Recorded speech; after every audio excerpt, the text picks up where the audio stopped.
Look at this man on the photo. Would you say that he's athletic?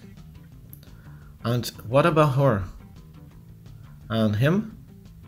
If you're thinking that they're not, think again.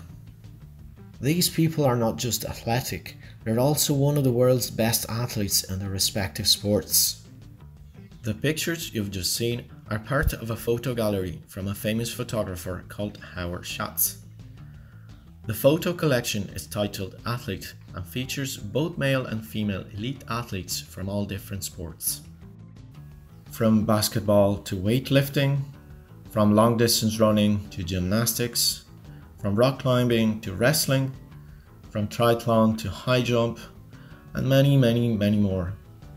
As you can see, it is one of the best displays of human diversity, and not just in terms of body shape. But if all these people are athletes and therefore they must be very fit, why the differences in their body shapes are so dramatic? Is there more than one way to be fit? When we say someone is fit or athletic referred to a person, this is what most people have in mind. Considering that preferences over the amount of muscle mass vary from person to person, in general the standard for men is a low body fat, muscular build with emphasis on the upper body, and the standard for women is lean with slightly higher body fat and a bit more preference for the muscles of the lower body, especially legs and buttocks. In both cases, this type of body is achieved by lifting weights at submaximal loads or performing movements that force joints to overcome a significant external resistance. But if we expand the idea of fitness to the broader world of sports, we see that an athletic body is one that displays the most appropriate features required to succeed in a specific field. This is why athletes of each Olympic discipline display such an amazing diversity of body types. Because each sport requires a specific set of skills that is unique and different from all other disciplines. For example, marathon runners need to be small and skinny because they need to sustain physical exertion over a long period of time and carry their bodies along very long distances. They need to save energy as much as possible. Carrying any extra weight, be it fat or muscles, will be an unnecessary burden that will slow them down and take up more energy.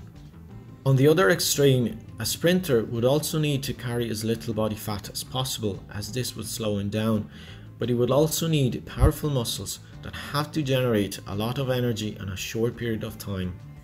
This is why sprinters have big muscles, especially in the lower limbs. Weightlifters, on the other hand, have big muscles that allow them to lift extraordinarily heavy weights. But unless they fall within a specific weight category, they are not concerned with carrying extra fat because they don't have to move their bodies to any distance. Instead, they're moving objects. This requires maximizing muscle growth, which involves lifting weights coupled with a calorie-rich diet to promote protein synthesis. Bear in mind that weightlifting alone does not make you fat. It's the excess calories in the diet that does. This explains the apparent inconsistency in body shape of the two athletes shown here. Despite the fact that they're both weightlifters, they belong to different weight classes. The one on the left needs to be lean to avoid falling into a higher weight class, while the one on the right belongs to the over 198 pounds class and therefore needs to be as heavy as possible to get an edge over other athletes in the same weight class. Heavyweight Olympic weightlifters may consume as many as 10,000 calories a day to maintain their muscle mass. But excess body fat does bother bodybuilders, whose discipline is purely aesthetic and only concerned with the visual effect of muscles. These athletes have to maximize muscle growth, but at the same time make sure that these muscles are showing in as much detail as possible. For this reason, they alternate periods of excess caloric intake to maximize mass growth with periods of caloric restriction which promote fat loss. Swimming requires yet another body type.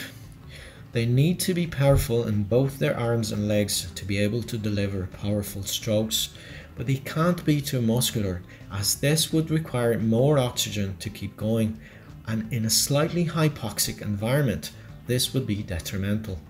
Remember that swimmers take air in only with their mouth, which is not ideal, and only during the short fraction of time when their mouth is out of the water, so their body has to make the best possible use of oxygen. Also, swimmers' bodies carry a slightly higher amount of body fat compared to other athletes, as this helps with buoyancy in the water. I've brought up these examples to show you how heavily body shape is influenced by sports.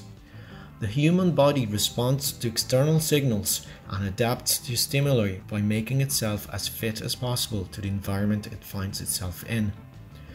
This is why you can't get in shape by sitting on the sofa watching movies. This is also why when you stop training, you start to lose muscles and strength and put on fat. If your environment doesn't require strong muscles, there is no reason for your body to maintain them, as they take up so much energy and your body will always look for the most energy saving option. Therefore, the shape of your body is determined by the type of activity you spend most of your time doing.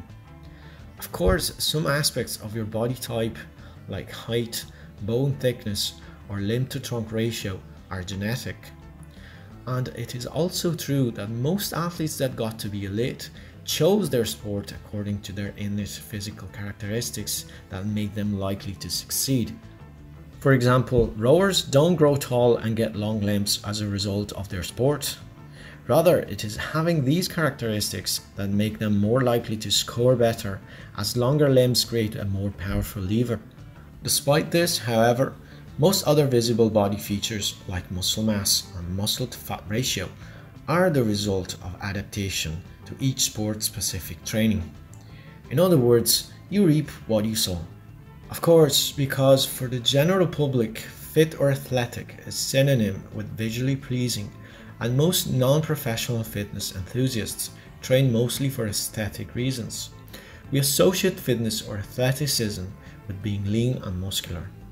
But this is a completely different world from the professional sports.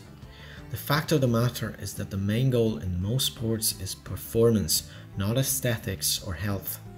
And that is the main difference between sport and fitness.